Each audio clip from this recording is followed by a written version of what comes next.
Friends, welcome to my channel health recipe and beauty. ఈరోజు అయితే మంచి రెసిపీతో మీ ముందుకు వచ్చేసానండి. ముందుగా అయితే అందరూ ఎలా ఉన్నారు? నేనైతే చాలా బాగున్నాను. ఐ హోప్ మీరు కూడా బాగున్నారని అనుకుంటున్నాను. ఫ్రెండ్స్, ఈరోజు రెసిపీ వచ్చేసి దోసకాయ రోటి పచ్చడి అండి. టేస్ట్ అయితే సూపర్గా ఉంటుంది. నేను చెప్పిన విధంగా చేయండి, టేస్ట్ అదిరిపోతుంది.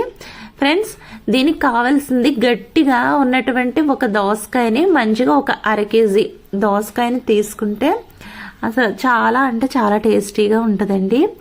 ముందుగా అయితే కనుక గట్టిగా ఉన్నటువంటి దోసకాయని తీసుకుని దాని పైన ఉన్నటువంటి పీలంతా తీసేసి లోపల గింజలన్నీ తీసేసి చిన్న చిన్న పీసుల కింద కట్ చేసుకుని పక్కన పెట్టేసుకోవాలి.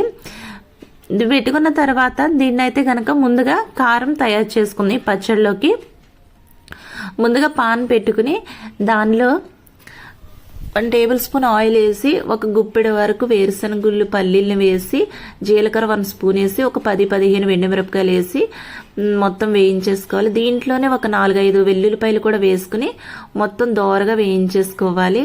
వేయించుకున్న తర్వాత ఈ మిశ్రమం అంతా మనం రోట్లోకి ట్రాన్స్ఫర్ చేసుకుని మెత్తగా మొత్తం పౌడర్ అయ్యేంత వరకు మనమైతే దీన్ని ఉప్పు వేసుకుని మనం ఇంకా దంచడమేనండి. చాలా అంటే చాలా టేస్టీగా ఉంటుంది. టేస్ట్ సూపర్ అండి. అసలు ఒక్కసారి ట్రై చేయండి, మీరు మళ్ళీ చేసుకోవాలనిపించే విధంగా ఉంటుంది టేస్ట్ అయితే. దీనిలోనే కొంచెం ఉప్పు కూడా అలాగే చింతపండు కూడా చిటికెడు వేసుకుంటే సరిపోతుందండి. ఇప్పుడు పక్కన పెట్టుకున్నటువంటి దోసకాయ ముక్కలను కూడా వేసుకుని కచ్చాపచ్చిగా ఆ కారం ఇది కలిసేంత వరకు మొత్తం కచ్చాపచ్చిగా దంచుకుని వేసుకుంటే సూపర్గా ఉంటుందండి.